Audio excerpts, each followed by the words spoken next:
안녕하십니까. 지금부터 김영민 브리핑 정선태 교수의 오늘을 읽는 책 주간방송 종합편을 보내드립니다. 광고 듣고 시작하겠습니다.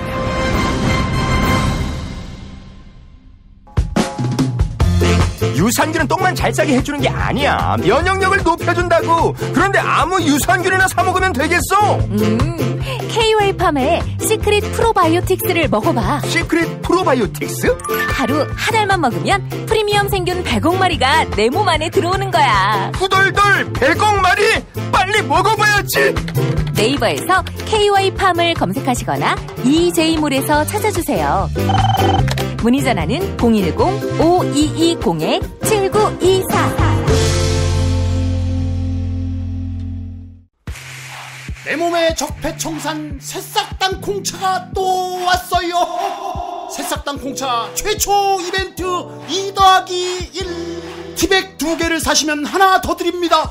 뜨거운 여름 차갑게 먹으면 더욱 좋은 맛있는 새싹 땅콩차 내 몸의 적폐청산. 인터넷 구매 전창걸몰닷컴. 전화문의 070-8635-1288 070-8635-1288. 이제 월요일 방송분 함께 하시겠습니다. 오늘을 읽는 책 문학평론가인 국민대학교 국문학과 정선태 교수와 함께합니다. 오랜만에 만나겠습니다. 정선태 교수님 어서 오십시오. 네, 안녕하세요. 예, 교수님 정권 교체 이후 처음입니다. 네.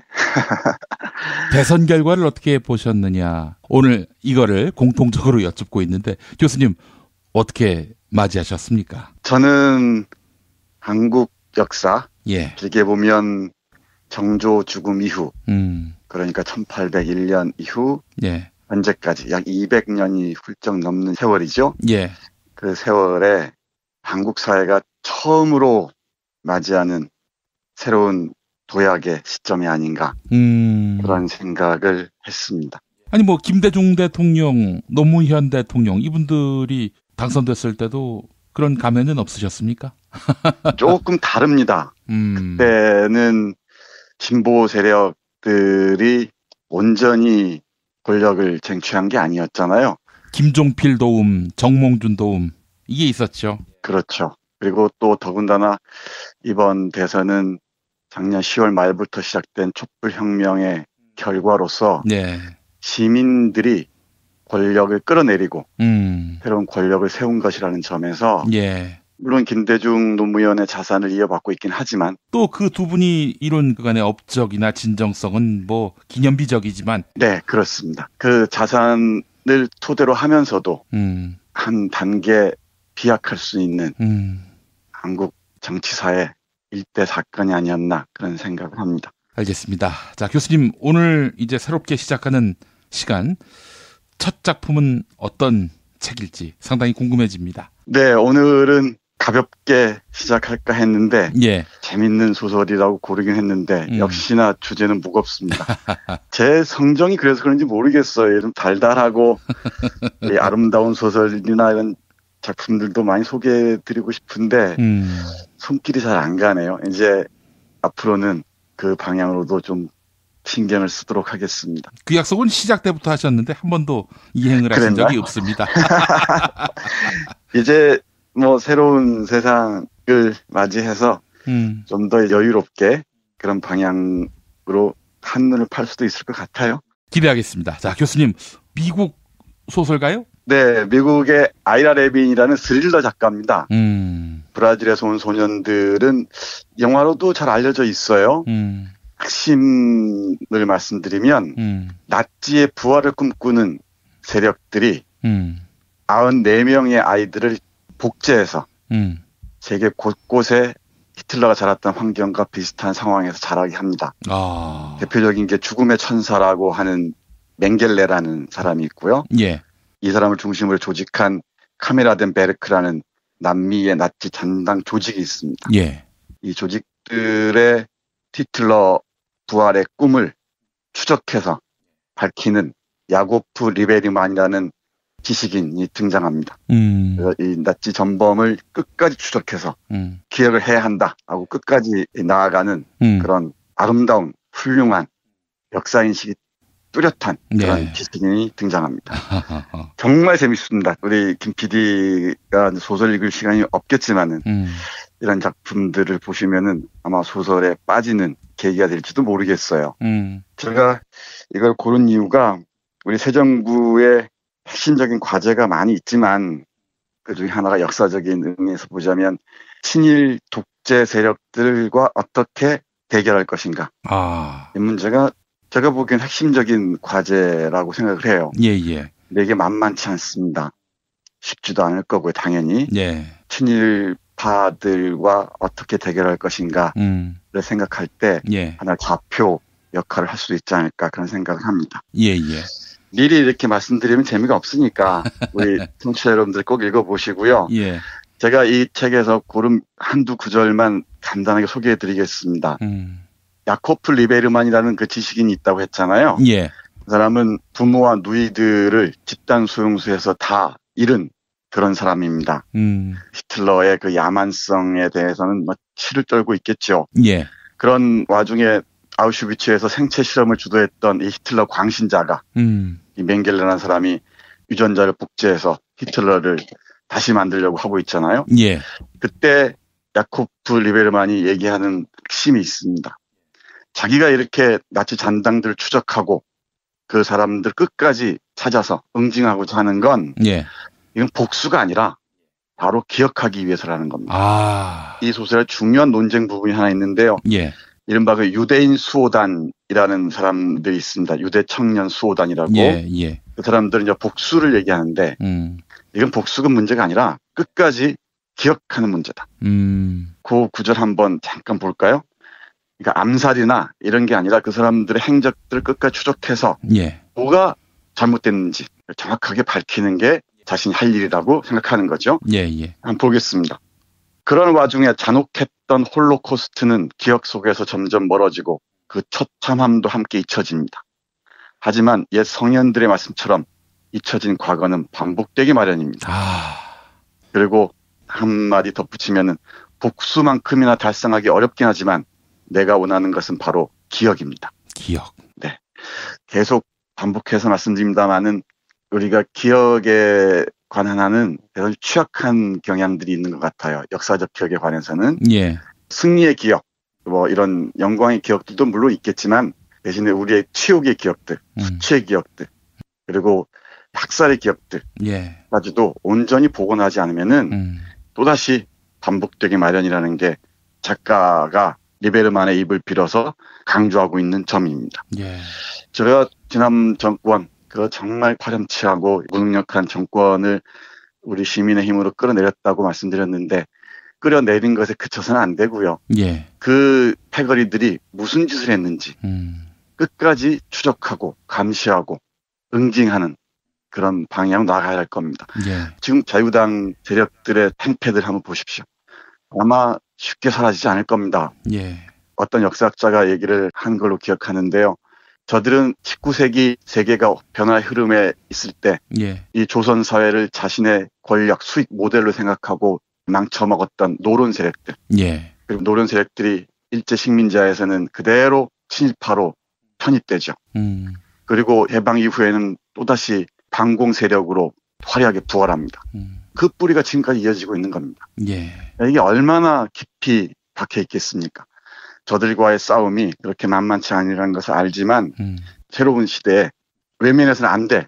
과제로서 예. 기억의 문제를 강조하고 싶었습니다. 예. 우리가 기억하지 못하면은 저들은 끝없이 부활을 꿈꾸면서 어디선가 그림을 그리면서 자신들의 언어로 얘기하자면 권토 중내 꿈꿀지 모릅니다. 그 꿈 예. 자체의 현실화 가능성을 원천적으로 봉쇄하지 않으면 또다시 우리는 우리가 살아왔던 시간으로 되돌아가야 할지도 모르겠습니다. 예. 교수님, 브라질에서 온 소녀는 어떻게 되는 겁니까, 나중에? 일단은 끝까지 추적하는 걸로 끝나는데요. 예.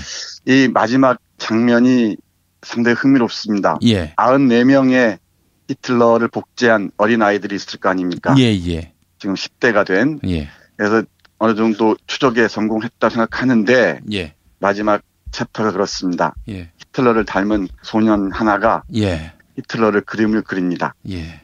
그러면서 또다시 우리가 조금만 방심하면은 이 소년들이 자라서 또 부활할 수 있다라는 조금은 음산한 여운을 남깁니다. 예. 정신 바짝 차리라는 얘기겠죠.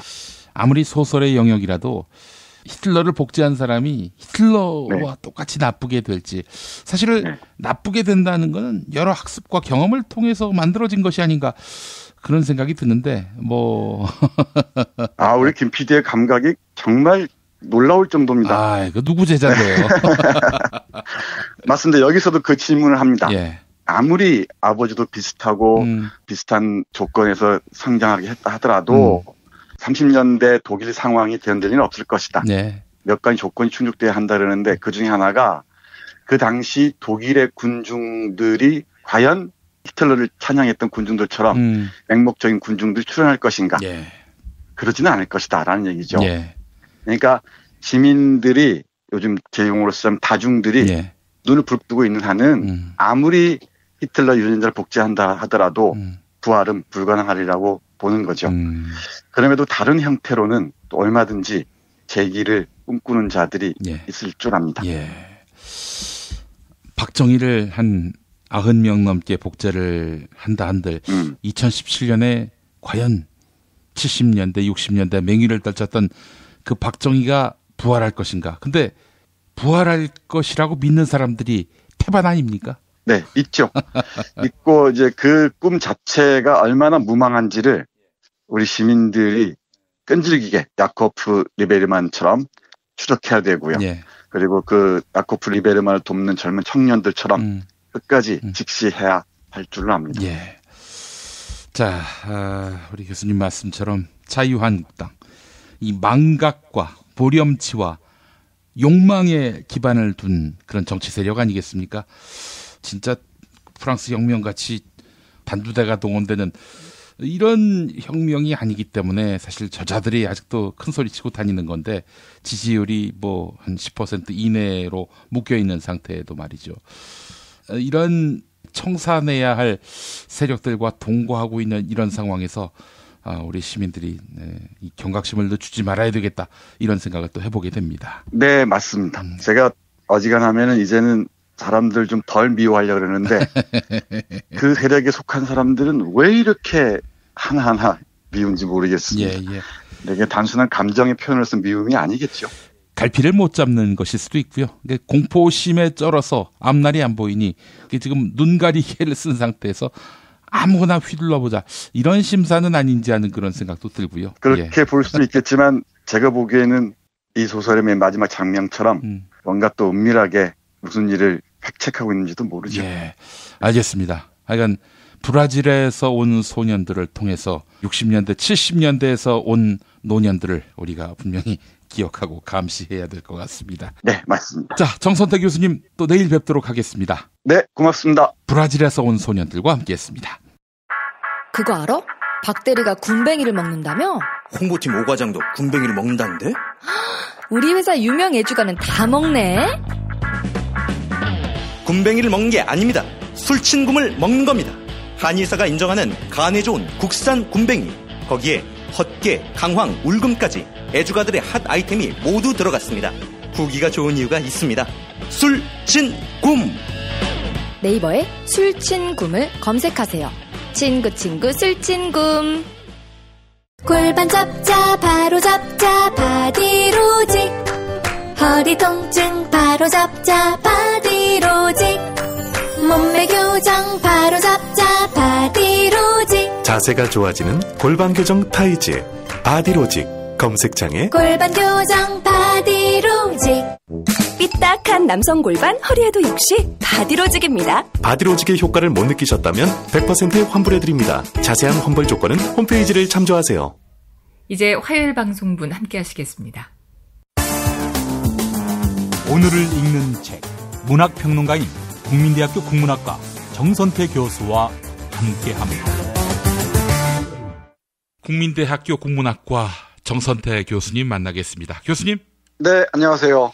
이쯤 되면은 성적 입력 기간 아닌가요? 그 얘기하기 전에 먼저 서운한 것부터 얘기하고 가겠습니다. 알겠습니다. 예. 제가 오늘 시즌2 시작했다고 해서 다운받아서 들으면서 학교를 갔어요. 예. 듣다 보니까 아주 반가운 이한배 목소리가 좋았는데 예. 99.9%가 이한배 기자 팬들의 성원 때문에 이 시즌 2를 시작한다고요? 교수님 농담입니다. 저는 농담 아닌 것 같았어요. 우리 김 PD마저도 이렇게 인문학을 홀대하는구나. 해서 죄송합니다. 이제 접을까 싶기도 하고요.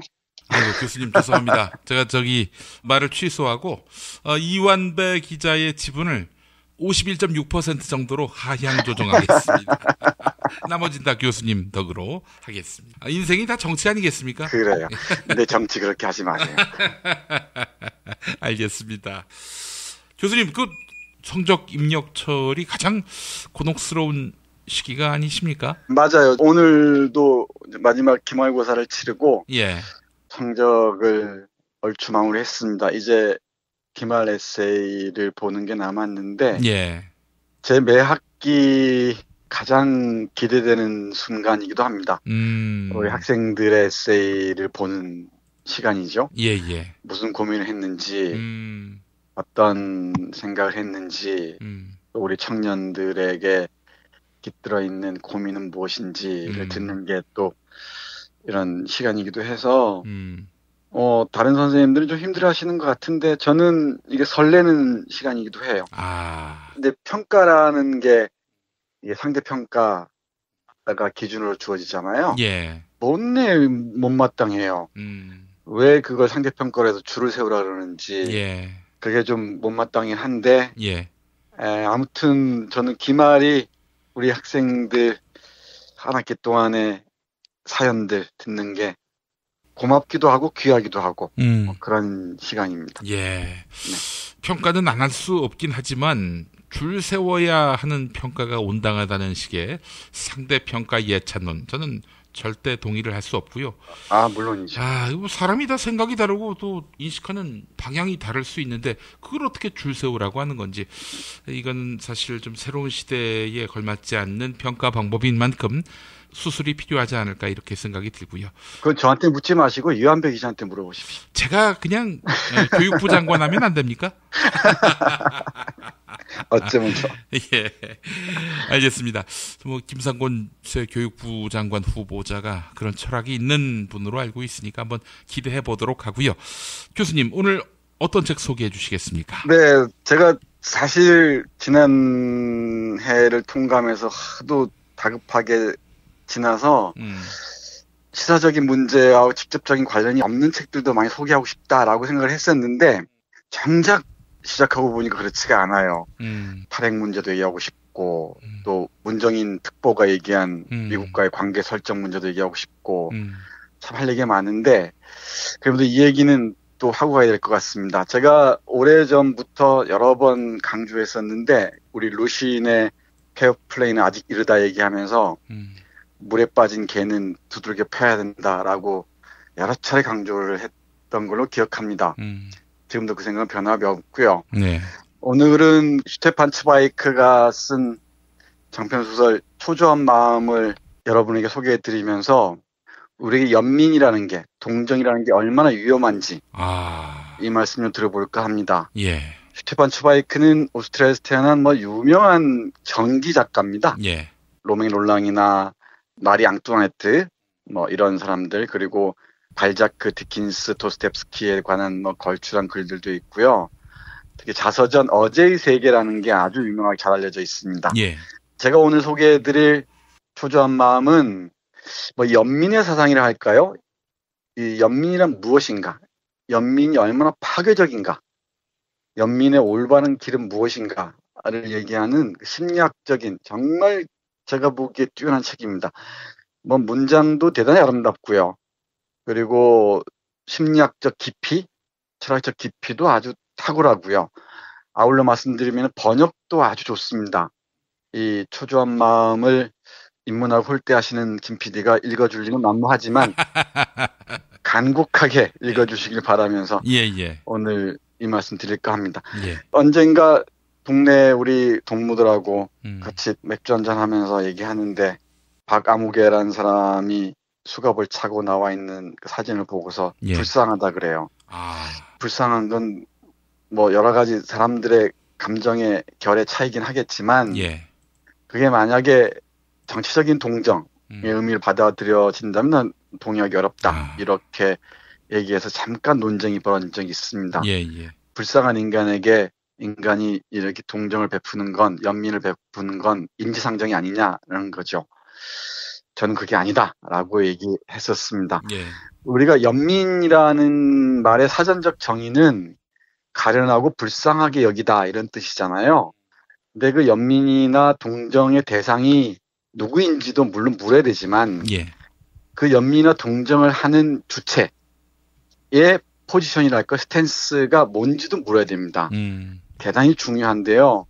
그 연민이나 동정이 의외로 연민을 베푸는 사람의 우월감을 증명하는 수단이나 방식 또는 제스처로 쓸 경우가 많이 있죠. 그러다가 그 연민에 의해서 자기를 베푸게 증명하기 위해서 베푼 연민에 의해서 서로가 파괴되는 그런 상황들이 많이 있죠. 슈테판 츠바이크의 이 초조한 마음은 짧게 줄거리 말씀드리면은 이렇습니다. 어떤 국경 지방으로 발령을 받은 안톤 호프밀러라는 장교가 있었는데 이 장교가 무료했겠죠. 그러니까 그 주변에 있었던 유명한 저택에 초청을 받습니다. 초청을 받아서 어떤 잔치를 벌이죠. 잔치를 벌이면서 춤도 추고 했을 거 아닙니까? 그 와중에 저쪽 한 구석에 의자에 가만히 앉아있는 한 여성을 봐요. 근데 그 여성에게 춤 한번 추시겠습니까? 라고 제안을 합니다. 근데 그 여성이 아주 불같이 화를 내죠. 그 이유인 즉슨 그 여성이 사실은 다리를 사용하지 못하는 장애자였던 겁니다. 그러니까 장애자에게 베풀었던 연민의 문제를 가지고서 이 소설을 지금 돌파해 가는 겁니다. 그 과정에서 연민이라는 게 상대방도 힘들게 할 뿐만 아니라 자신마저도 얼마나 고통스럽게 하는가를 보여주는데요. 결론만 말씀드리면 중간중간에 과정들이 너무너무 흥미로우니까 우리 청취자 여러분들 꼭 읽으시기 바라고 결과만 말씀드리면은 그 여성은 죽음으로 치닫고요.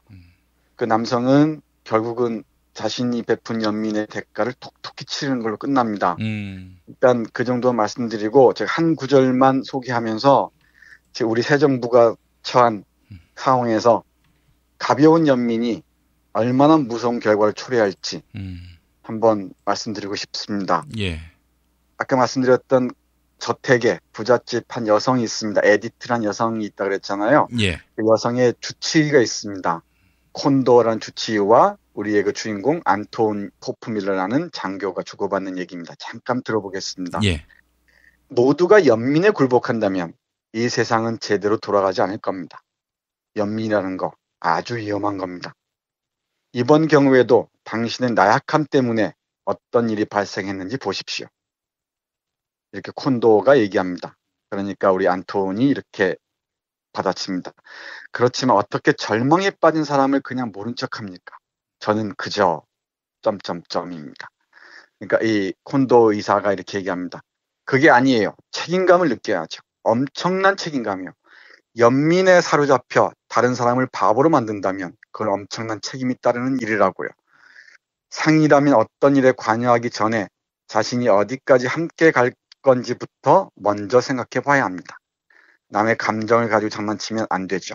물론 당신이 좋은 의도로 그 사람들을 기쁘게 해준 건 압니다. 하지만 이 세상에서는 강경책을 쓰건 회유책을 쓰건 그건 중요하지 않습니다. 중요한 것은 결과물입니다. 연민이라 좋죠. 하지만 연민은 두 종류가 있습니다. 그중 하나인 나약하고 감상적인 연민은 그저 남의 불행에서 느끼는 충격과 부끄러움부터 가능한 한 빨리 벗어나고 싶어하는 초조한 마음에 불과합니다. 함께 고통을 나누는 것이 아닌 남의 고통으로부터 본능적으로 자신의 영혼을 방어하는 것입니다. 진정한 연민이란 감상적이지 않은 창조적인 연민입니다. 이것은 무엇을 원하는지를 분명히 알고 힘이 닿는 한 그리고 그 이상으로 인내심을 가지고 함께 견디며 모든 것을 극복하겠다는 의지를 갖는 연민을 말합니다. 마지막까지 함께 갈 수 있는 사람만이 비참한 최후까지 함께 갈 수 있는 끈기 있는 사람만이 남을 도울 수 있습니다. 그것은 자기 자신을 희생할 수 있어야만 가능한 일입니다. 이렇게 얘기를 합니다. 제가 여기서 연민의 두 가지 차원을 말씀드리겠습니다.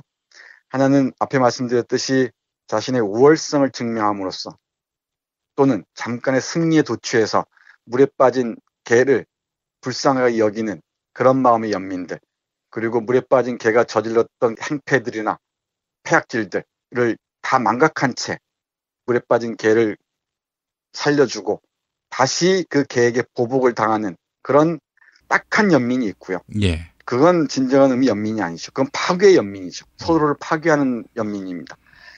두 번째 차원의 연민은 정말 제가 이 말씀 꼭 드리고 싶은데 5.18 기념식 때 우리 문재인 대통령이 보여줬던 애드립 있잖아요. 그러니까 예정되지 않았던. 예. 그건 뭐 마음에 새겨져 있으니까 나온 행위겠죠.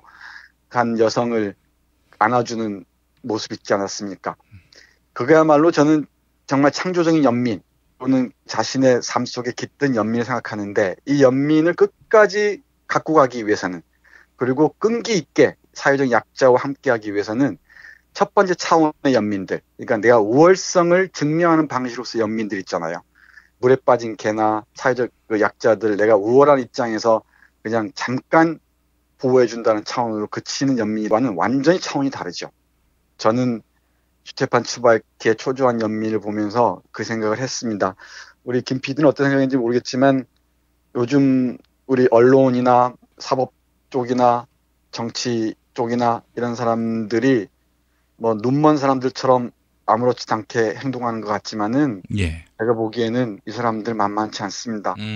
곳곳에 뿌리 박혀 있어서 이 사람들에게 시민들의 힘으로 잠깐 이겼다는 승리감에 도취해서 작은 승리를 기억하는 게 분명히 중요하지만 이 승리에 도취해서 연민을 우리가 쉽게 베푸는 것은 또 다른 파괴를 부를 거라 생각하고요. 예. 정말 창조적인 연민은 우리 몸에 새겨서 오랫동안 새겨서 정말 사회 약자들과 함께 더불어서 끝까지 정말 더불어 잘 사는 아름다운 세상을 향해서 나아갈 때 예. 그때 연민이 비로소 철학적 의미를 갖는 것이지 예. 불쌍한 사람들에게 동전 적산하듯이 그리고 나는 그렇지 않으니까 다행이야 라고 위로하는 그런 차원의 연민은 아니었으면 좋겠습니다. 예. 그래서 우리 스티븐 츠바이크의 초조한 마음 소개해드렸습니다. 예. 사실 진짜 프랑스 혁명 같았으면은 뭐 연민할 여지도 없이 목부터 달아날 사람들 아닙니까? 목이 날아갈 사람들인데 어디 이런 사람들이 고개 숙이고 참회도 모자랄 판에 큰 소리 떵떵거리면서 말 그대로 지랄을 하고 있으니 기가 막힐 따름입니다. 그런 자들에게 연민이란 또 연민을 베푸는 자란 대단한 그 사치이자 또 다른 위선일 수 있습니다. 저는 그렇게 생각하고요. 예. 냉정한 아름다움이라는 게 가능하다면 아마 우리 새 정부가 밀고 나가야 할 그게 하나의 지침이 아닐까 싶습니다. 예, 알겠습니다. 자, 교수님 오늘 소개해 주신 책 다시 한번 제목과 저자 말씀해 주십시오. 슈테판 츠바이크가 쓴 장편소설 초조한 마음입니다. 예, 심리소설의 대가 츠바이크가 완성한 장편소설 초조한 마음. 오늘 소개받았습니다. 교수님, 내일 뵙겠습니다. 네, 고맙습니다. 운전자를 위한 꿀팁 7,000원 운전자 보험 카페. 알고 계세요? 교통사고가 나면 형사합의금, 벌금, 변호사 비용 이거 자동차 보험에서는 보장 못해요. 운전자 상해까지도 책임져드리는 7,000원 운전자 보험 카페. 버스, 택시, 트럭 등 영업용 차량 운전자를 위한 12,500원 운전자 보험 카페도 있습니다. 실손, 부모님 건강, 자녀 보험도 안내해드립니다. 02849-9730 연중 무휴라 언제든 02849-9730. 스피드 퀴즈입니다. 돌잔치, 채순잔치, 가게 홍보, 체육대회, 창사기념일. 정답! 기념품! 문제를 끝까지 들으셔야죠. 이럴 때 사용하는 판촉물이나 기념품, 답례품, 단체 선물 등을 취급하는 전문업체로서 국민을 위해 제대로 일하는 언론과 정당에 후원을 하는 판촉물 전문업체는 어디일까요? 정답! 네피알! 네? 어디라고요? 네피알! 네, 정답입니다. 판촉물이나 단체 선물이 필요할 때 이왕이면 우리 편 회사 네피아를 찾아주세요. 인터넷 검색창에 네피아를 치시거나 032-519-4800으로 전화주시면 친절하게 상담해드립니다. 그런데 상품은 뭔가요? 네피아를 가서 고르세요. 3만 가지가 넘는 물품이 있어요. 이제 수요일 방송분 함께 하시겠습니다. 오늘을 읽는 책, 문학평론가인 국민대학교 국문학과 정선태 교수와 함께합니다. 국민대학교 국문학과 정선태 교수님 나와 계시죠? 네, 안녕하세요. 네, 자 교수님 오늘 어떤 책 소개해 주시겠습니까? 오늘은 파브르의 식물기 함께 보도록 하겠습니다. 제가 파브르 하면 잊지 못합니다. 왜 그렇죠? 이게 파브르의 곤충기도 있지 않습니까? 네. 제가 초등학교 때 학교에서 의무적으로 독후감을 써오라는 그런 숙제를 했는데 이제 줄지어서 학생들이 서 있었는데 제 앞에까지 제가 꼭 읽고 싶었던 만화책이 지급이 됐습니다. 그런데 저는 빽빽한 활자로 돼 있는 파브르 곤충기를 주더라고요. 제가 그 자리에 앉아서 대성통곡했어요 그때. 왜? 아니 읽기 싫은 책을 받으니까 이 너무 야속하고 분해서 그래서 제가 땅을 치고 울었는데 바꿔주는 놈 한 놈 없었습니다. 그날 이후로 우리 김 PD는 책하고 멀리하겠나 보다. 그렇습니다. 인문학에 대한 아주 강도 높은 국가적 중대 조치를 취할 그런 마음도 있었고요. 네, 운명입니다. 운명입니다. 예. 자, 파브르 곤충기 말고 식물기도 있습니까? 네, 워낙에 파브르 곤충기가 유명하죠. 예. 네, 한국에는 그 곤충기가 10권으로 번역되어 있습니다. 대작입니다. 예. 뭐 식물학의 고전이기도 하고 사실은 인문학의 고전이기도 합니다. 네. 네, 곤충기와 더불어서 식물기도 잘 알려져 있지 않지만 대단히 의미 있는 책인 것 같습니다. 예.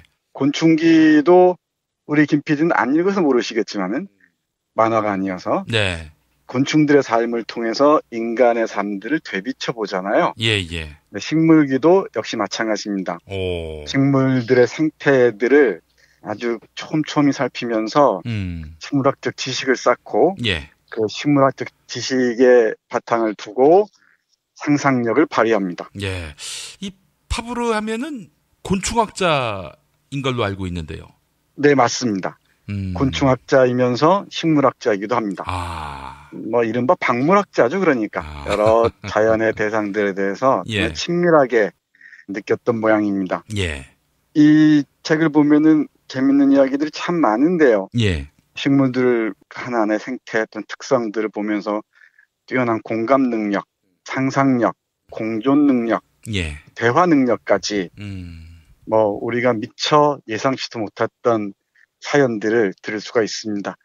근데 제가 오늘 이 책을 고른 이유는 지난주 저희 동네에 있는 학교에 어떤 분의 정년 퇴임식이 있었습니다. 예. 어떤 분인고 하니 20년 가까이 이 학교를 지켜준 정원사이기도 하면서 목수이기도 하고 정기공이기도 하고 예.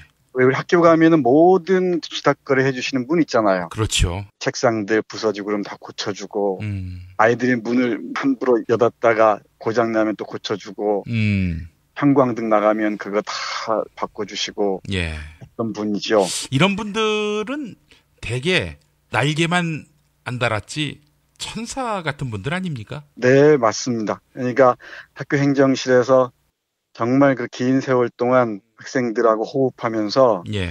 살아오셨죠. 예. 그분의 정년 퇴임식이었는데 제가 요 몇 년 사이에 제 인생에 처음 그 멋진 정년 퇴임식을 봤습니다. 교사들은 물론이고 학부모들, 학생들, 졸업생들 뭐 수많은 사람들이 모여서 한바탕 축제이면서 눈물 바다가 되기도 했어요. 예. 그러니까 보이지 않는 곳에서 한 학교가 유지될 수 있도록 지켜주는 사람들 그런 분들 많이 있죠. 예, 예. 우리 김 PD도 아시겠지만 학교 가시면 밥 선생님도 포함해서 이 양호 선생님들, 상담 선생님들 그러니까 우리는 흔히 학교 가면은 뭐 국어, 영어, 수학 선생님들만 기억하잖아요. 예. 근데 역시 학교가 유지되는 건 그런 분이 계시기 때문이 아닌가 싶고요. 예. 특히나 저희 동네에 있는 그 학교가 그렇게 특별한 건 아닌 것 같은데 행정실에 계시는 옛날에는 소사라 그랬잖아요. 예. 학교 일꾼들이죠. 이 소사가 무슨 뜻의 소사입니까? 네, 일본어인데 심부름꾼이란 뜻입니다. 아이고. 그러니까 상당히 좀 낮게 부르는 말이었죠. 예. 요즘은 그 행정실 선생님 이렇게 부르죠. 예. 그게 맞고요. 근데 그런 어려운 조건 속에서도 보이지 않는 곳에서 학교의 모든 것들을 지켜준 그런 분이었습니다. 예. 그리고 거기에 어울리게 뭐 교장 선생님보다 더 멋지게 퇴임하는 모습을 보고 저는 감동적이었습니다. 예. 그래서 어두운 곳에서 빛을 발하게 하고 보이지 않는 곳에서 우리 삶을 지탱해주는 분들이 참 많습니다. 예. 아까 말씀하신 대로 날개는 달고 있지 않아도 거창에 치장하지 않아도 앞에 손 흔들고 나가지 않아도 뒤에서 받쳐주는 분들이 계시죠. 근데 식물 세계에도 그런 식물들이 없지 않아 있는 것 같습니다. 그래서 이 책이 떠올랐어요. 예. 독실 김 PD께서는 선태류라고 아십니까? 선태류? 네. 아이고, 또 존경하는 우리 정선태 교수님의 이 조남이 두글자나 들어간 선태류. 선태식물이란 말은 들어봤습니다. 아, 맞습니다. 거기까지는 아시는군요. 예. 그 선태류는 이끼류죠. 선류와 태류를 합친 그 이끼류인데, 예. 이른바 이런 식물들을 고등식물과 대비해서 하등식물이라고 합니다. 그러니까 반다발이 없고요. 꽃도 피지 않고 화려하지도 않으면서 여기저기 빌붙어 사는 것처럼 보이지만 예. 이 하등식물들이 없이는 이 생태계 자체가 근본적으로 존립할 수가 없다는 거예요. 그러니까 선태류가 얼마나 귀한지 아시겠죠? 예, 예. 교수님, 그 선태류라는 이 이끼류, 예, 뭐 이걸로 별명을 만든 친구들이 있었습니까? 아, 고등학교 때. 아, 이게 보통 지적인 친구 아니고서는 이렇게 있었어요. 이런 이끼 같은 놈, 뭐 이런 친구들이 있었습니다. 예. 그 선태류를 또는 그런 하등식물들 총칭해서 지의류라고도 하는데, 지의류. 지의류. 네, 바위에 붙어서 사는 식물들 있죠. 예. 이끼류의 일종입니다. 근데 이 지의류가 없이는 사실은 흙이 만들어지지도 못한다 그래요. 요 구절 잠깐 보면 이렇습니다. 예. 바위에 붙어 사는 지의류는 그 바위를 부수어서 식물이 자라기에 좋은 포슬포슬한 흙으로 만든다. 나무 껍질에 붙어 사는 이끼류도 같은 일을 한다. 이들이 없다면 지구는 죽은 동물과 죽은 식물이 뒤섞인 쓰레기장이 되고 말 것이다. 그래서 파브르는 하등식물이야말로 지구에 없어서는 안 되는 개척자이자 환경미화원이라고 말했다. 우리 선태류 참 멋지죠? 예. 이런 이끼류들. 보이지 않는 곳에서 예. 이완배 기자에게 늘 이렇게 눌리면서도 이끼처럼. 아, 교수님, 너무 잘하고 계시는 겁니다. 이게 사실은 말이죠. 방송의 재미라고 하는 게 기본적으로 남을 씹는 건데 그런 거 없이 그냥 너무 좋은 말씀만 하시면은 사실은 존재감이 계속 선태류에 지나지 않을 수가 있습니다. 이런 걸로 한번 이완배를 제물 삼아서 도약하시는 그런 계기로 삼으시면 좋겠다는 생각을 해봅니다. 싫어요. 저는 이완배 기자 씹는 거 싫습니다. 저는 사실만 얘기할 뿐이고요. 그래요. 우리 김 PD는 계속 그렇게 가십시오. 이완배 기자 99.9% 밀고 가시고 저는 아무런 존재가 없어 보이는 0.01%의 선태류, 이끼류처럼 살아가겠습니다. 아이고, 예. 네. 농담이 길었습니다. 예. 사실은 우리 식물계에 이런 이끼류뿐만 아니고 우리 눈에 보이지 않는 것들 참 많습니다. 예. 하나만 더 예를 들자면 공생의 문제를 강조하면서 파브르가 얘기하는 식물이 있습니다. 동물 같은 식물처럼 사는 동물이죠. 산호 아시죠? 산호. 산호. 예, 산호. 그러니까 예. 산호초 이러잖아요. 예. 이 산호초는 산호에 보면은 그 풀잎처럼 생긴 부분이 있습니다. 예. 이게 폴립이라고 하는데요. 이 폴립의 분비물들이 쌓인 게 산호초를 이룬다 그래요. 예. 산호의 꽃잎처럼 보이는 얘들은 식물이 아니고 동물입니다. 예. 폴립들의 이 생태를 보면은 참 흥미로워요. 예. 요 구절 읽어보면 이렇습니다. 폴립이 좋아하는 먹이는 동물성 플랑크톤이다. 때로는 작은 개나 새우, 작은 물고기도 먹는다. 그런데 무리를 지어 한 곳에 눌러 사는 폴립에게는 한 가지 어려움이 있다. 바닷물은 파도치며 늘 움직이기 때문에 때와 장소에 따라 잡아먹을 수 있는 먹이의 양이 다르다. 어떤 곳은 먹이가 많이 떠다니지만 어떤 곳은 먹이가 아예 없을 수도 있다. 그래서 먹이를 많이 잡는 폴립이 있는가 하면 전혀 잡지 못하는 폴립도 있다. 자칫 굶어 죽는 폴립이 생길 수도 있다는 얘기다. 하지만 폴립은 이 어려움을 아주 훌륭하게 이겨냈다. 어느 폴립이 잡았든 잡은 먹이를 모두에게 골고루 나눠준다. 아무도 욕심을 내거나 투덜거리지 않고 늘 이 약속을 지킨다. 폴립은 어떻게 이처럼 평등한 사회를 이룰 수 있었을까? 네, 이렇게 물으면서 이제 쭉 폴립의 생태에 대해서 얘기를 합니다. 예.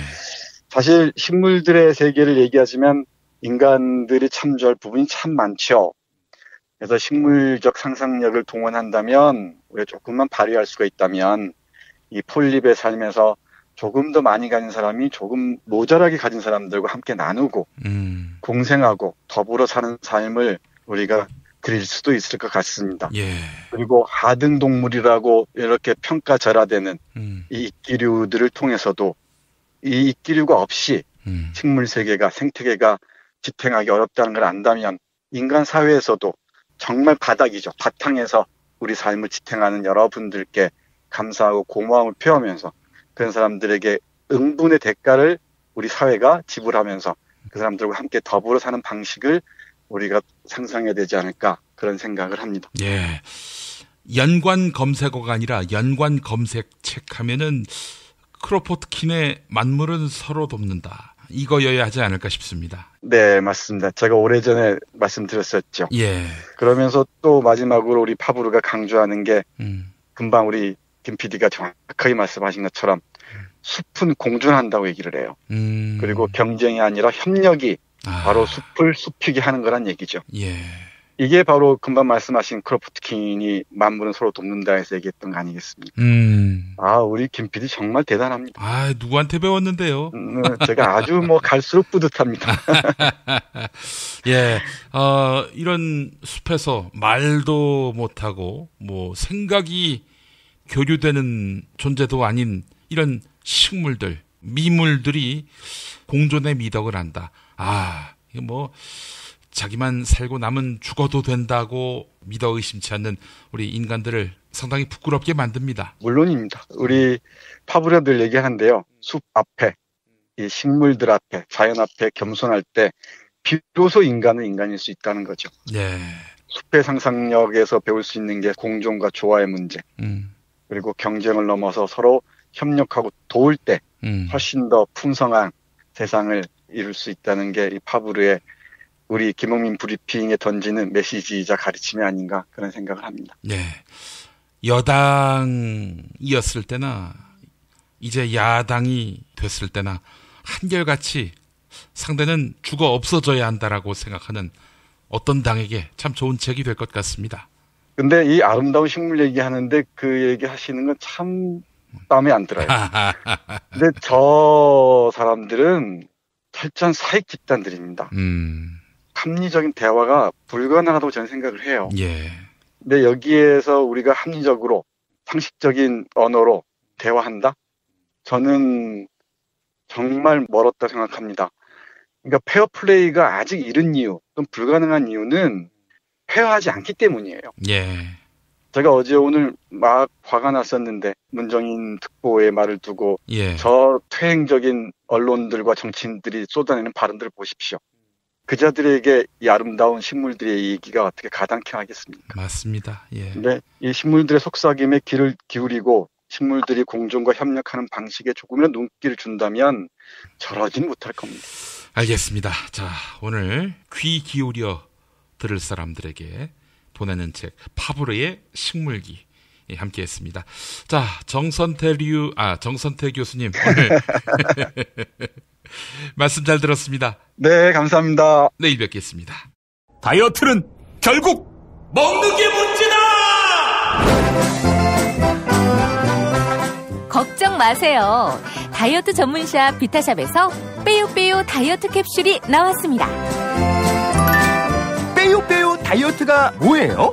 동해 홍게에서 추출한 키토올리고당과 가르시니아 열매 추출물로 만든 체지방 감소에 도움을 주는 건강기능 식품입니다. 1522-6648 혹은 비타샵을 검색해주세요.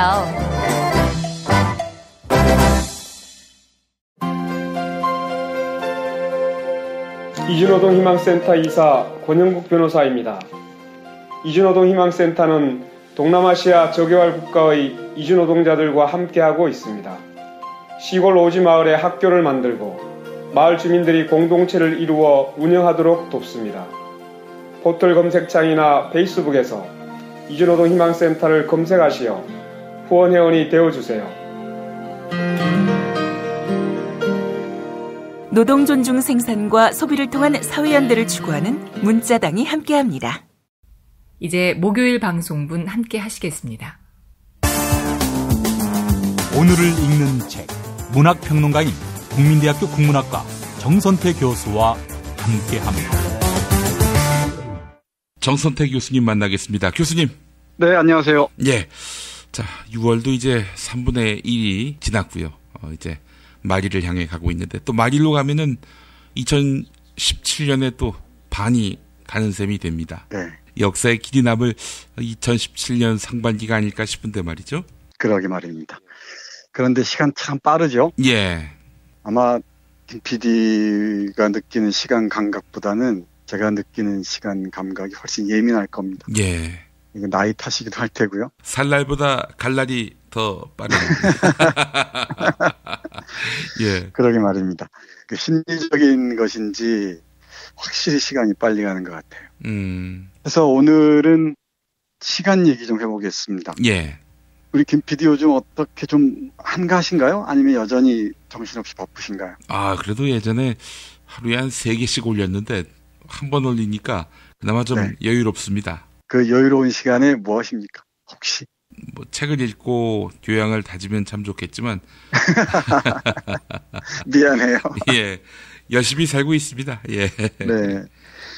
사실 우리 인간뿐만 아니고 세계에 존재하는 모든 것들은 시간과 공간을 토대로 하죠. 예.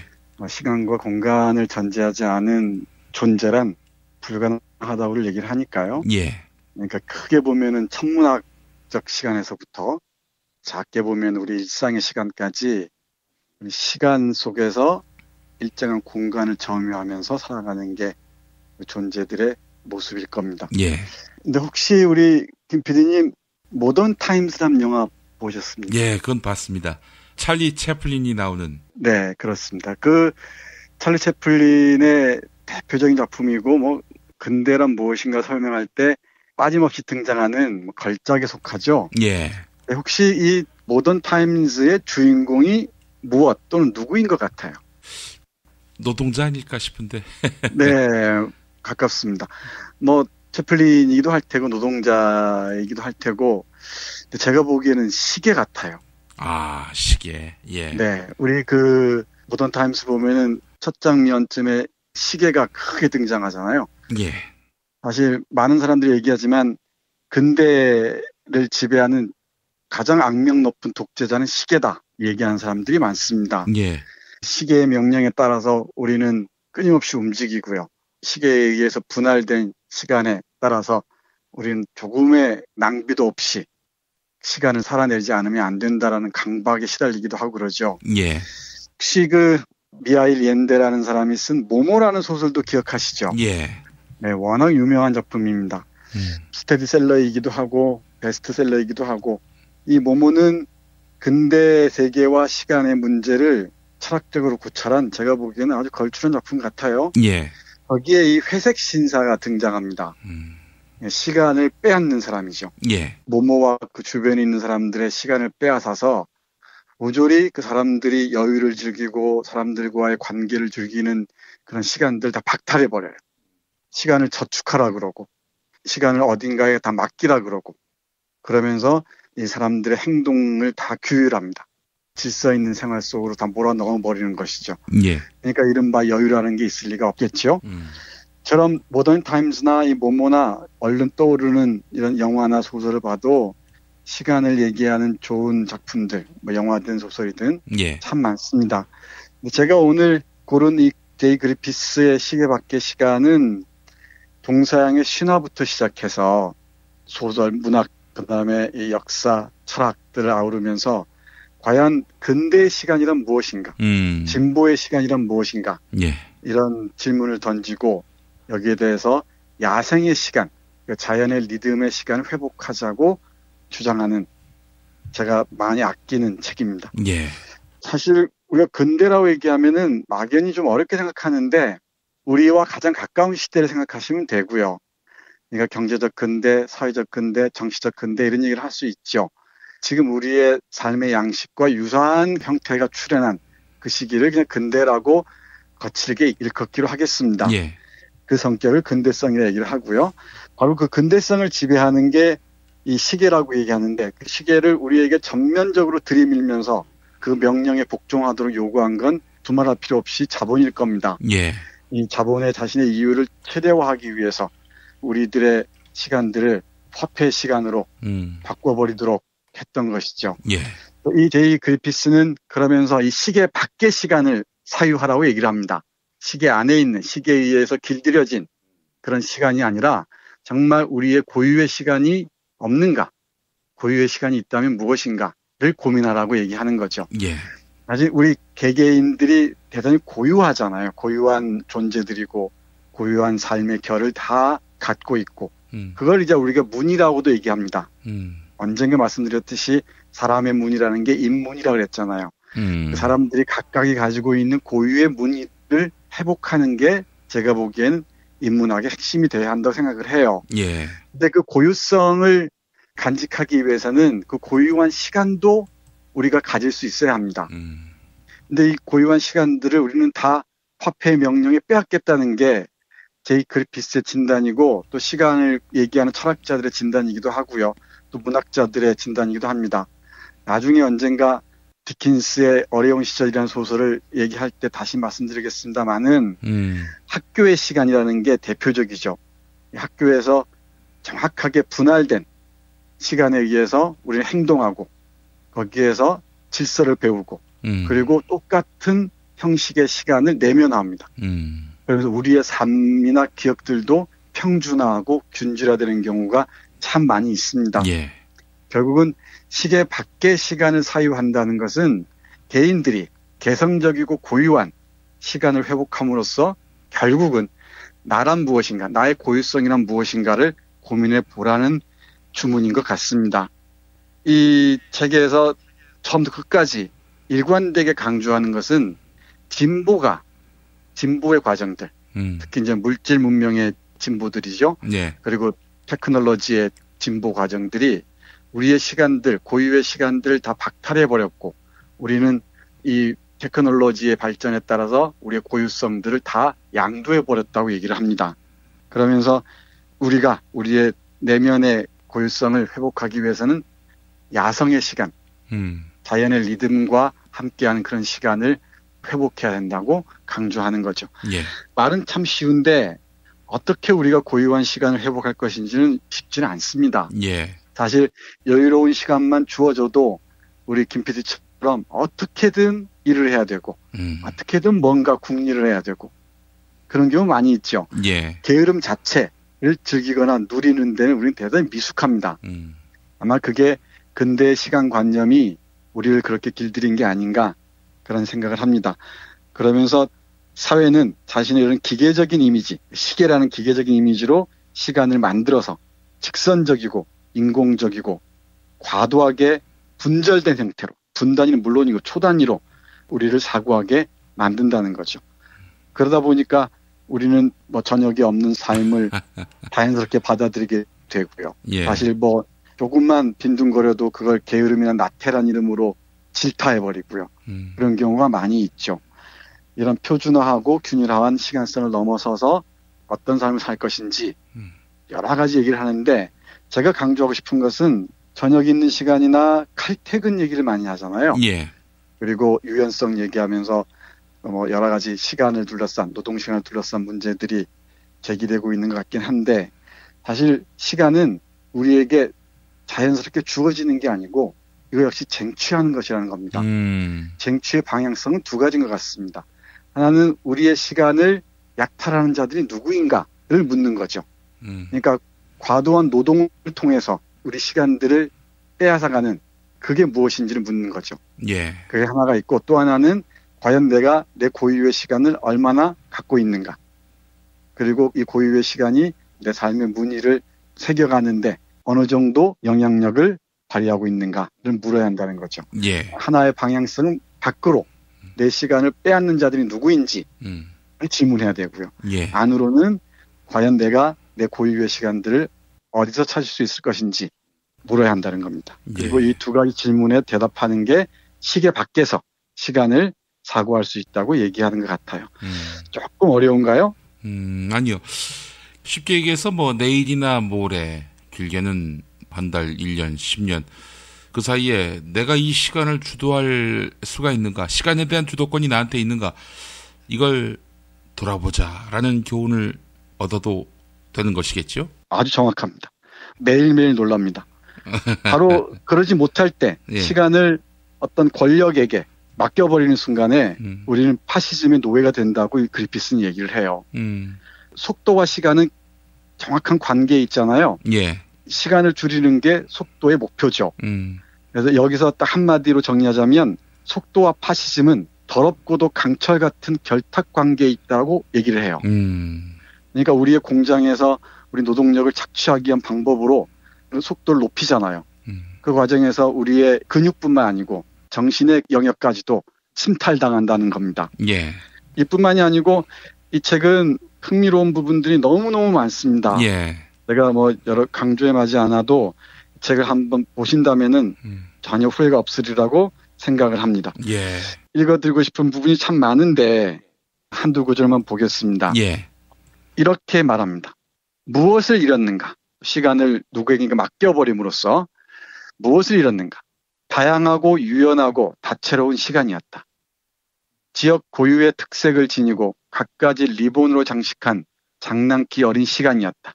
이런 시간들을 빼앗겨버렸다는 얘기죠. 예. 계절 따라 변하고 축제의 날로 가득 찬 우연적이고 예측할 수 없는 시간이 사라져버렸다.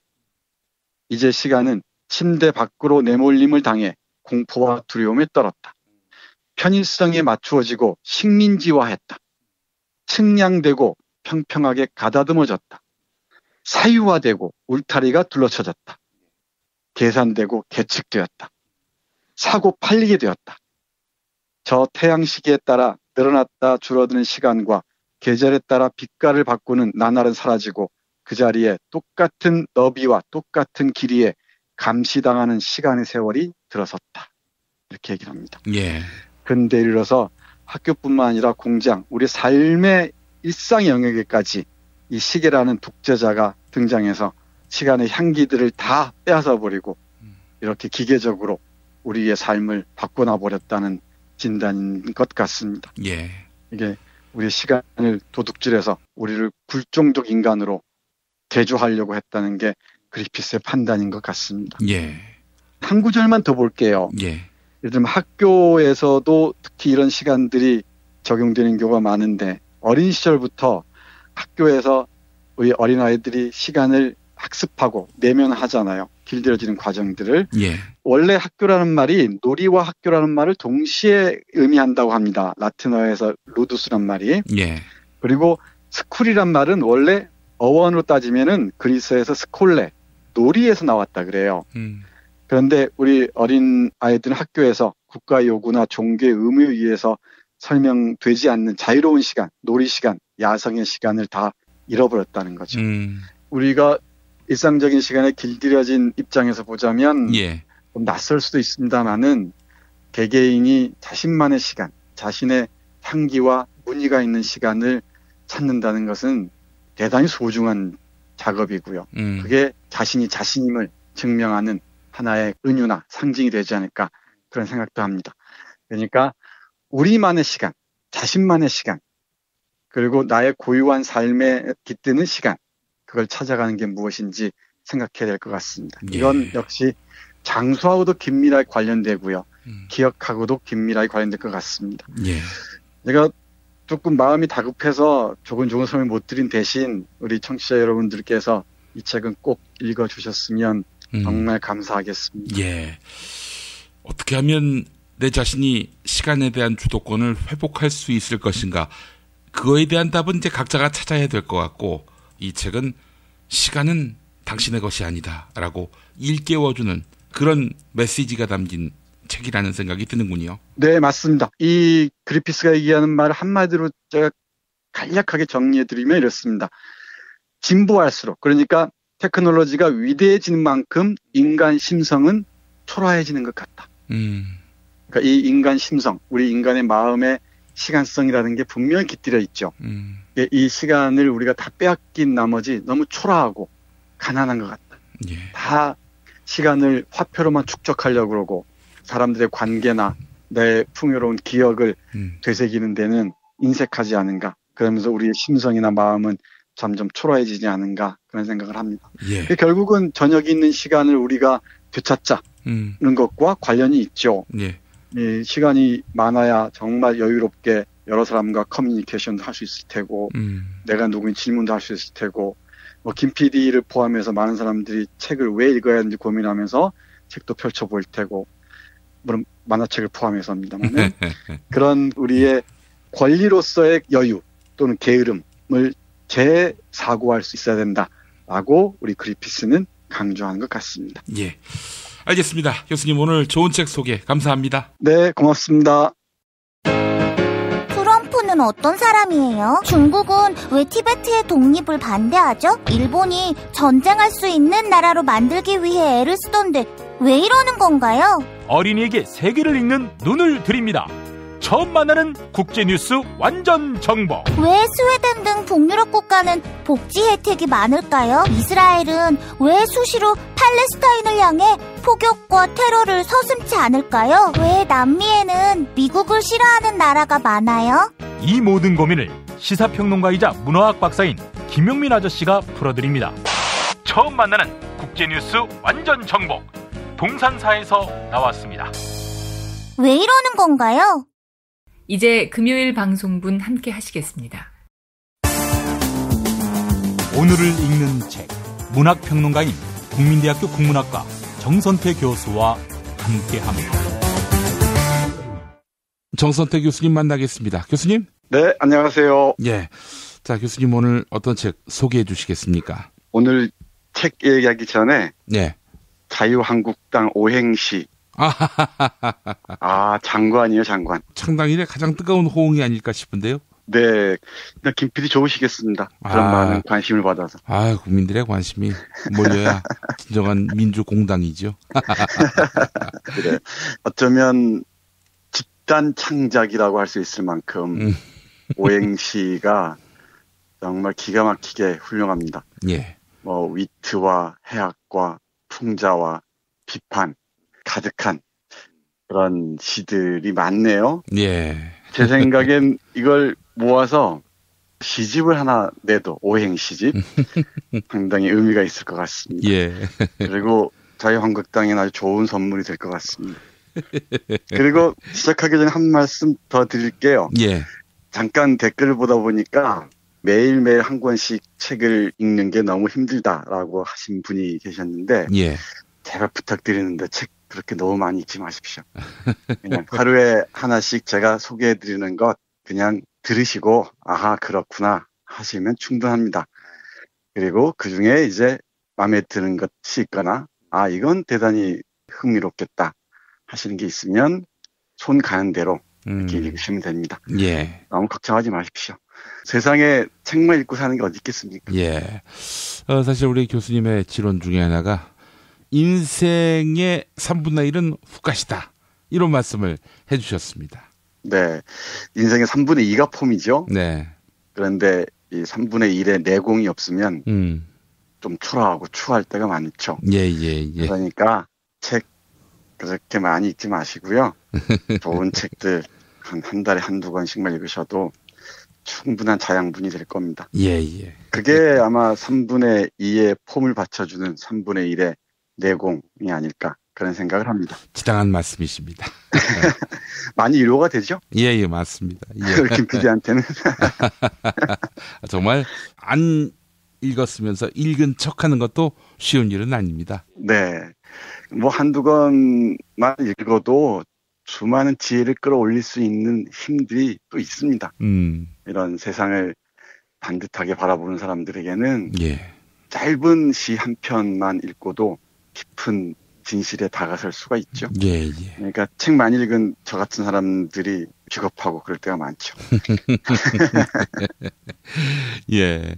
자, 오늘 어떤 책입니까? 네, 오늘은 김사량의 천마라는 소설을 여러분들께 소개해 드릴 텐데요. 예.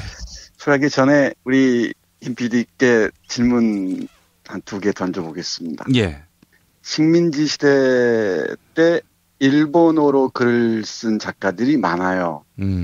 일제 말기에 강요에 의해서, 예. 강압에 의해서, 또는 뭐 자발적으로 일본의 충성을 맹세하기 위해서 쓴 사람도 없지 않았겠지만, 예. 그렇다면 한국 작가가 일본어로 쓴 소설은 한국 문학일까요? 아닐까요? 언어라는 형식이 중요한 것 같지는 않습니다. 어떤 정서와 또 저자성을 담느냐, 그게 중요하지 않을까 싶은데요. 아, 우리 김 PD 문학으로 공부를 바꿔드릴까요? 아, 맞았군요. 네, 제 생각엔 그렇습니다. 근데 오랫동안 일본어로 쓰인 이 문학 작품은 한국 문학의 범주로 받아들이기 어렵다는 논의가 상당히 강했던 것 같아요. 특히 또 일본어로 쓰여진 건 대부분이 친일 문학이라는 딱지가 붙어서 예. 많은 사람들의 외면을 당하기도 했죠. 예. 그러면 또 하나 묻겠습니다. 김사량 같은 경우가 대표적인 예인데 북한으로 간 사람들이 많아요. 작가들 중에. 작가나 시인들 중에. 예. 그 사람들 국적은 조선민주주의인민공화국이겠죠. 예. 위키피디아 검색해보면 국적이 조선민주주의인민공화국 나옵니다. 그렇다면 그 월북 작가들 또는 제북 작가들의 문학은 한국 문학일까요? 아닐까요? 당연히 한국 문학이라고 봐야 되는 거 아니겠습니까? 그래야 맞겠죠. 예.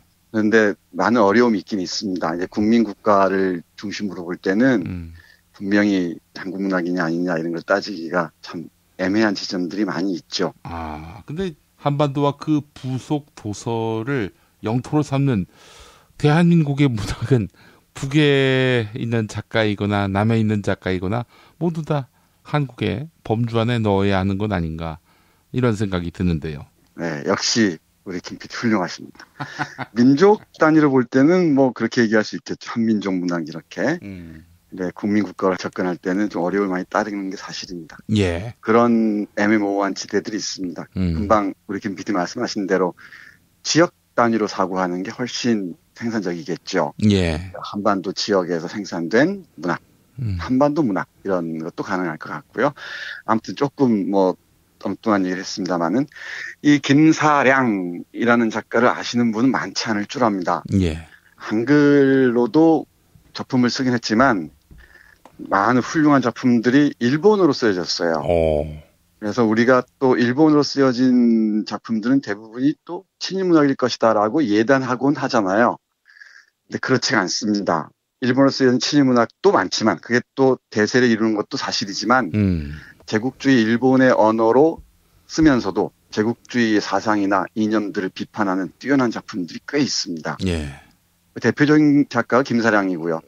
우리 청취자들이나 우리 김PD도 잘 아시겠지만 이효석이라는 작가 있잖아요. 예. 그분도 일본어로 쓴 훌륭한 소설들이 있습니다. 그래서 일본어로 쓰여졌다고 해서 일단 편견으로 접근하지 마시고 내용들을 보시면은 대단한 충격을 받을 수 있습니다. 예. 이 김사량은 일제 말기에 일본에서 일본어로 왕성하게 활동한 사람입니다. 그리고 대표적인 작품이 빗속으로라는 게 있는데요. 예. 이 빗속으로는 조선인 어머니와 일본인 아버지 사이, 아버지도 조선과 일본의 피가 반반 섞여 있는 사람인데, 예. 그 태어난 하루오라는 호녀라의 정체성의 고뇌를 그린 아주 걸출한 작품이 있습니다. 예. 조선인 작가로는 그 당시 아쿠다가와상 후보로 오르기도 했다고 해요. 아주 뛰어난 작품이고요. 오늘 제가 소개해드릴 작품은 천마입니다. 이걸 고른 이유는 요즘에 미국에 어떻게 아부할 것인가를 두고 정말 저렴한 언어들을 막 쏟아내는 사람들 있잖아요. 조중동을 앞세워서 예. 위대한 자유한국당의 훌륭하신 분들이 어떻게 하면 미국에 잘 보일지 몸부림치는 게 참 딱하기 이를 데가 없습니다. 예. 그걸 보면서 딱 천마에 혈룡이라는 사람이 딱 떠올랐어요. 예. 천마는 하늘 천자 말마자입니다. 하늘을 달리는 말 이런 뜻이겠죠. 주인공이 혈룡이라는 사람인데요. 뭐 비루먹은 개처럼 여기저기 떠돌다가 일본에서 이래서는 안 되겠다. 그래서 나는 조선의 귀족이고 문학의 천재고 하면서 자신을 세탁을 해요. 거짓말이죠. 예. 그러면서 일본인이 되고자 몸부림을 칩니다. 일본에서 온 저명한 비평가들에게 비굴하게 굴면서 인정받으려고 몸부림치고요.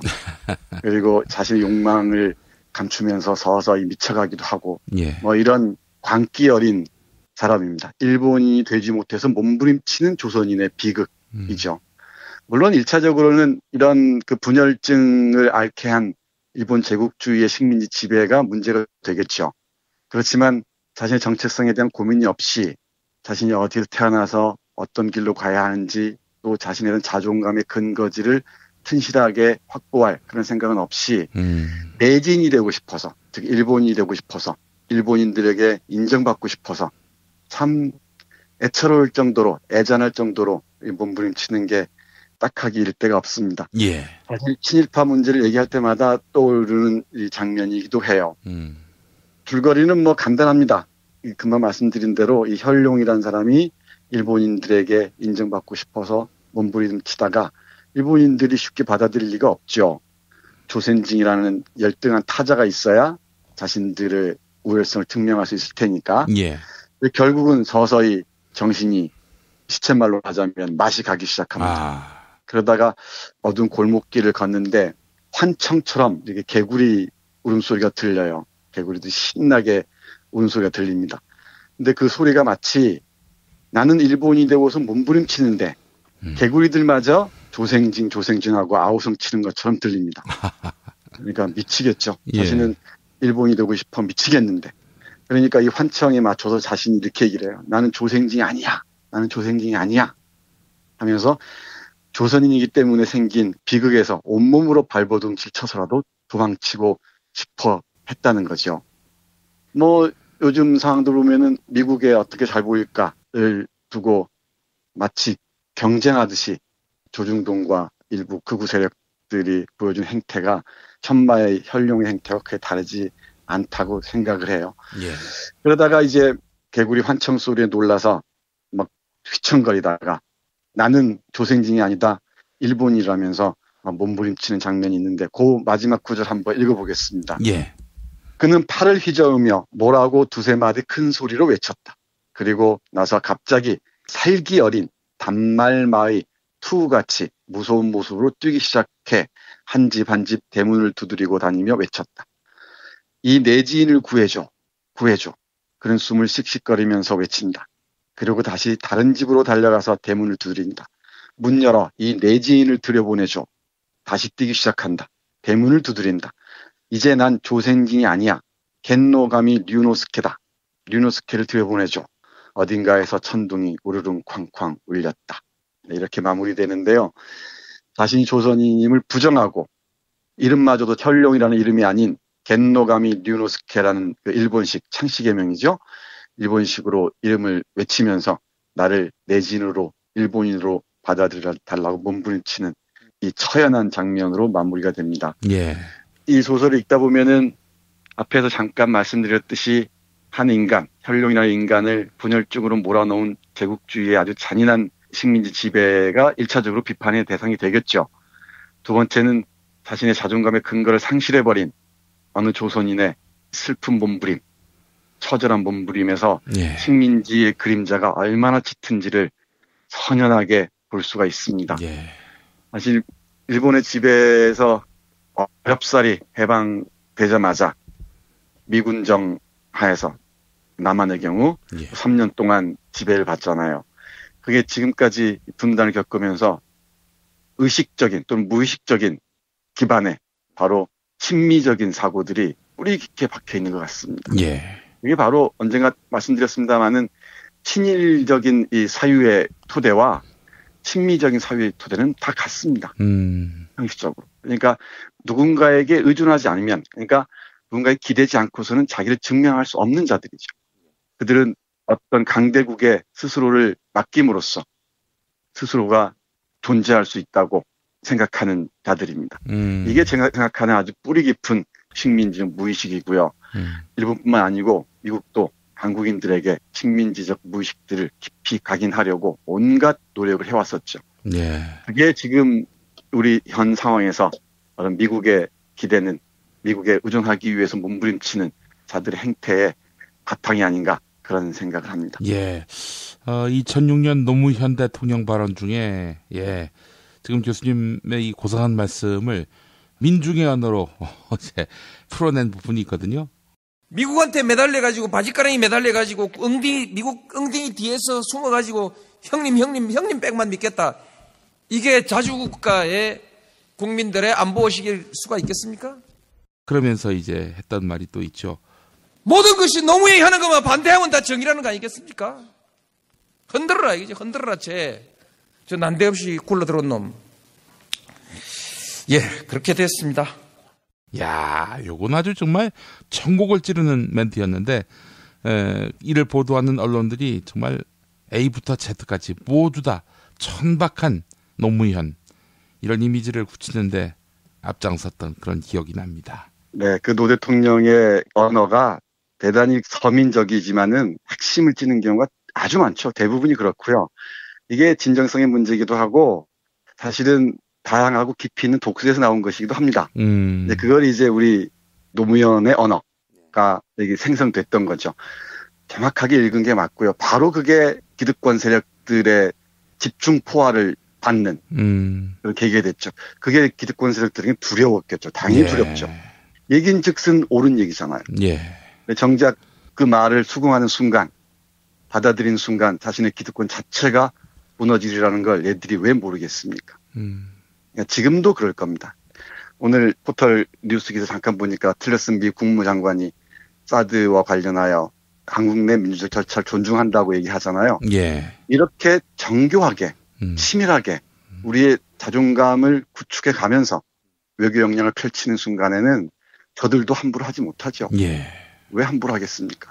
미국이 이렇게 함부로 하고 우리 졸로 아는 이유는 바로 한국의 지배 세력들이 자신들에게 아주 깊숙이 의존하고 있다는 걸 알기 때문 아니겠습니까? 다시 한번 강경화 외무장관과 관련해서 말씀드릴 기회가 있을 겁니다만 일본과 관련지어서 아주 우리가 당당하게 나가고 자신 있게 나갈 때 저들도 우리를 정말 그야말로 동등한 파트너로 받아들이면서 대화가 가능하겠죠. 지금처럼 하위 파트너로서 우리를 이렇게 길들이는 그런 말만 번들으라는 동맹이 아니고 정말 동등하게 대등하게 나아갈 수 있는 자존의 능력들을 확보할 수 있어야 되지 않을까 싶습니다. 그래서 이 전룡의 아주 비굴하고 급기야는 정신 분열증까지 나아가는 이 모습을 보면서 지금 한국의 극우 세력들, 수구 세력들의 단발마의 몸부림이 선하게 와닿습니다. 다시 말씀드립니다만은 이런 단발마의 비명에 동정이나 연민은 사약과도 같은 겁니다. 우리 민주주의를 위해서는 말이죠. 이 최근 돌아가는 형국을 보면서 우리 정선태 교수님이 소개해 주신 루신의 물에 빠진 개는 절대 관용해서는 안 된다. 이 부분의 맥락을 이해했다는 분들이 많습니다. 네, 그렇죠. 아마 여러 차례 김 PD하고 저하고 이런 얘기 저런 얘기 했습니다만은 정말 지금이 참 시작인지 모릅니다. 우리가 처음 시작하면서 말씀드렸듯이 한국 근대 100년뿐만 아니고 조선 후기부터 200년 만에 처음 찾아온 절호의 기회입니다. 식민지의 뿌리를 뽑고 식민지의 무의식에서 벗어나서 탈출해서 당당하게 자존감 있고 또 우리 민주주의가 꽃피고 그리고 평등과 평화가 넘치는 그런 사회로 나갈 수 있는 정말 중요한 기회입니다. 이 기회 놓치면은 저는 다시 찾아오기 어려울 거라고 봅니다. 그러기 위해서는 저들의 모략들, 전략들, 전술들을 정확하게 포착해내고 그걸 하나하나 정확하게 또 타격해 나가야 되지 않을까 그런 생각을 합니다. 그만큼 집요해야 되고 그만큼 끈질기게 해야 되고 그만큼 정교하기도 해야 할 거라고 생각을 해요. 네, 오늘 소개해 주신 김사량의 천마, 이 천마를 통해서 사대주의로 먹고 사는 자들, 이 비루한 자들을 제대로 고발해 주셨습니다. 자, 교수님 오늘 말씀 잘 들었습니다. 네, 고맙습니다. 지금까지 김용민 브리핑, 정선태 교수의 오늘을 읽는 책, 주간방송 종합편과 함께 하셨습니다. 정선태 교수의 오늘을 읽는 책은 매일 아침 업데이트되는 김용민 브리핑을 통해 가장 먼저 들으실 수 있습니다. 이상으로 종합편을 모두 마칩니다. 애청해 주신 여러분 감사합니다. 김용민 브리핑과 함께한 시간 어떠셨어요? 다음 시간에도 보다 바르고 알차며 즐거운 정보로 여러분을 찾아가겠습니다. 팟캐스트 포털 팟빵에서 다운로드하기, 구독하기, 별점 주기, 댓글 달기로 응원해주세요. 잊지 마세요. 다운로드하기, 구독하기, 별점 주기, 댓글 달기.